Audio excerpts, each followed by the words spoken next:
Shalom, selamat bertemu Bapak Ibu Saudara-saudara sidang jemaat kekasih Tuhan. Apa kabar hari ini? Semoga kita baik-baik saja, tetap boleh dimampukan bersukacita dalam menjalani kehidupan karunia Tuhan. Allah terus berkarunia dan kita terus mensyukurinya, dan kita terus datang menghampirinya, menyerahkan seluruh hidup kita, berharap hanya kepada Tuhan. Mari Bapak Ibu Saudara-saudara, sebelum kita membaca dan merenungkan firman-Nya, kita berdoa. Ya Allah kekasih Bapa di dalam kerajaan surga, terpujilah Engkau. Hari ini menjadi karunia Tuhan lagi bagi kami. Kami mengucap syukur Tuhan karena kami tetap diizinkan menikmati kehidupan ini dengan berkat-berkat yang Tuhan sudah siapkan dan yang akan Tuhan kerjakan buat kebaikan hidup kami. Kami terus berserah hanya kepadamu Tuhan, menyerahkan seluruh hidup kami, menerima dengan baik, dengan penuh syukur, mempergunakannya dengan baik. Warisan yang tak ternilai harganya, keselamatan yang Tuhan sudah karuniakan kepada kami. Dan hari ini kami kembali mau membaca dan merenungkan firman-Mu. Tuhan berkenan melayakkan dan mengampuni kami. Berfirmanlah, ampuni kami, di dalam nama Tuhan Yesus kami berdoa. Amin. Bacaan firman Tuhan hari ini terambil dari kitab Bilangan pasalnya yang ke-27, ayatnya yang pertama sampai dengan ayatnya yang ke-11. Demikian firman Tuhan. Kemudian mendekatlah anak-anak perempuan Selofehad bin Hefer bin Gilead bin Mahir bin Manasye dari kaum Manasye ke bin Yusuf. Nama anak-anaknya itu adalah Mahla, Noah, Hogla, Milka, dan Tirsa. Dan berdiri di depan Musa dan Imam Eleazar dan di depan para pemimpin dan segenap umat itu dekat pintu kemah pertemuan, serta berkata, ayah kami telah mati di padang gurun, walaupun ia tidak termasuk ke dalam kumpulan yang bersepakat melawan Tuhan, ke dalam kumpulan Korah, tetapi ia telah mati karena dosanya sendiri, dan ia tidak mempunyai anak laki-laki. Mengapa nama ayah kami harus hapus dari tengah-tengah kaumnya? Oleh karena ia tidak mempunyai anak laki-laki. Berilah kami tanah milik di antara saudara-saudara ayah kami. Lalu Musa menyampaikan perkara mereka itu di hadapan Tuhan. Maka berfirmanlah Tuhan kepada Musa, perkataan anak-anak perempuan Selofehad itu benar. Memang engkau harus memberikan tanah milik pusaka kepadanya di tengah-tengah saudara-saudara ayahnya. Engkau harus memindahkan kepadanya hak atas milik pusaka ayahnya. Dan kepada orang Israel, engkau harus berkata, apabila seorang mati dengan tidak mempunyai anak laki-laki, maka haruslah kamu memindahkan hak atas milik pusakanya kepada anaknya yang perempuan. Apabila ia tidak mempunyai anak perempuan, maka haruslah kamu memberikan milik pusakanya itu kepada saudara-saudaranya yang laki-laki. Dan apabila ia tidak mempunyai saudara-saudara lelaki, maka haruslah kamu memberikan milik pusakanya itu kepada saudara-saudara lelaki ayahnya. Dan apabila ayahnya tidak mempunyai saudara-saudara lelaki, maka haruslah kamu memberikan milik pusakanya itu kepada kerabatnya yang terdekat dari antara kaumnya supaya dimilikinya.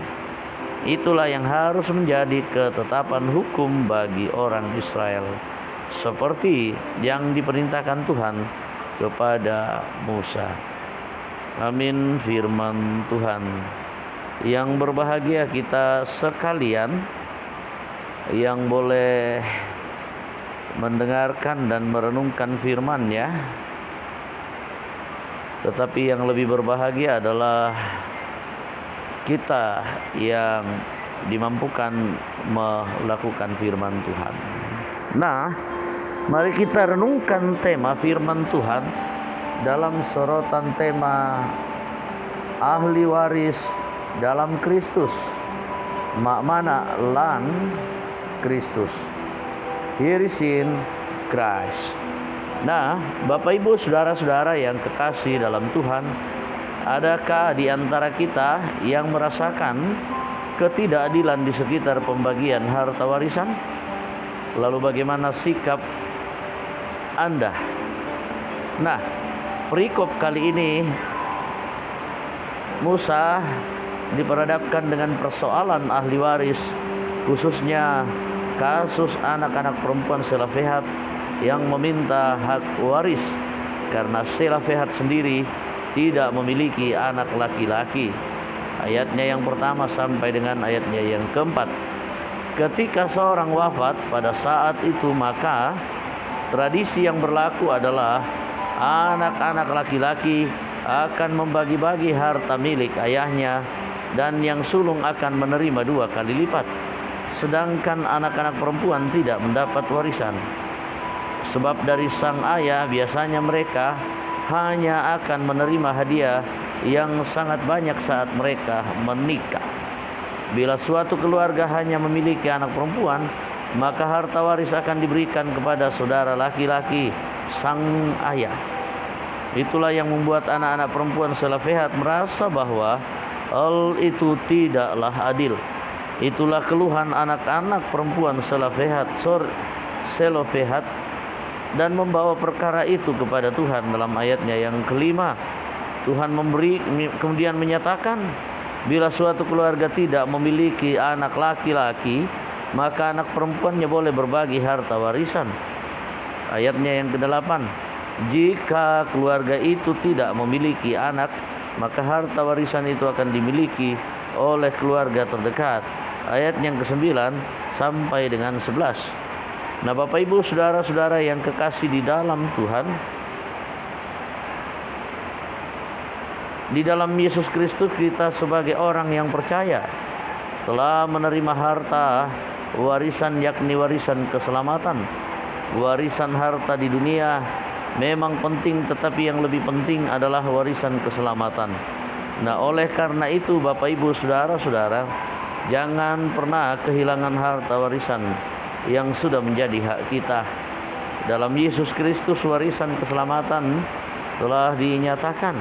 Dialah Allah yang tetap memperhitungkan kita sekalipun kita tidak layak menjadi ahli waris. Roh Kudus memberkati. Amin firman Tuhan. Mari Bapak Ibu saudara-saudara yang kekasih di dalam Tuhan, kita satu di dalam doa.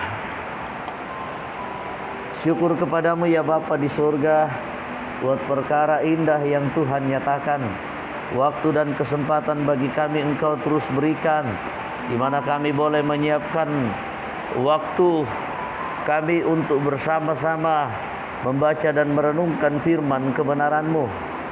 Dan biarlah itu menjadi bagian yang boleh kami syukuri, kami nyatakan dalam keseharian hidup kami. Kami hidup dengan firman-Mu, memuji dan memuliakan nama Tuhan, menyatakan bagaimana Allah berkehendak berotoritas dalam hidup kami, menyatakan bagaimana hidup kami sebagai ahli waris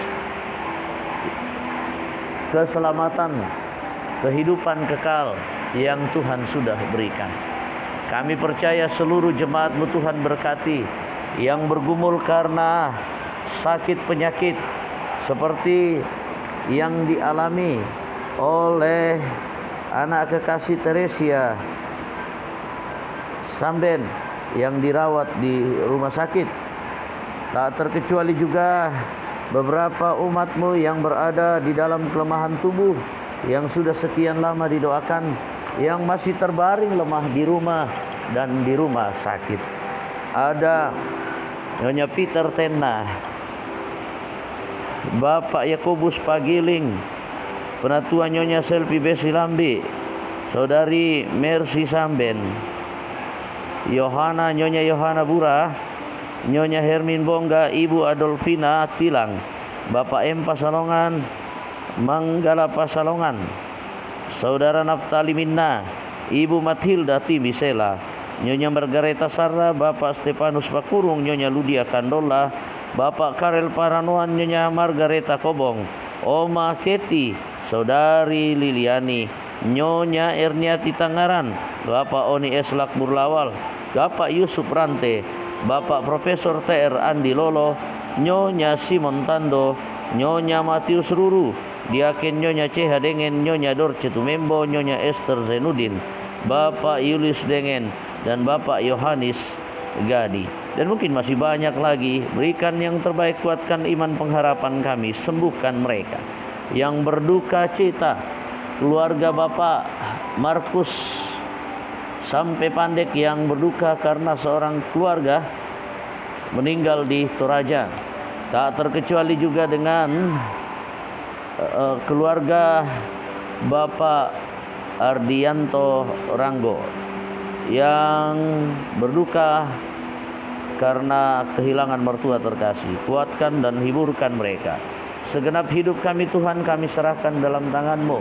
Biarlah dalam segenap aktivitas kami nama Tuhan dipuji dan dimuliakan.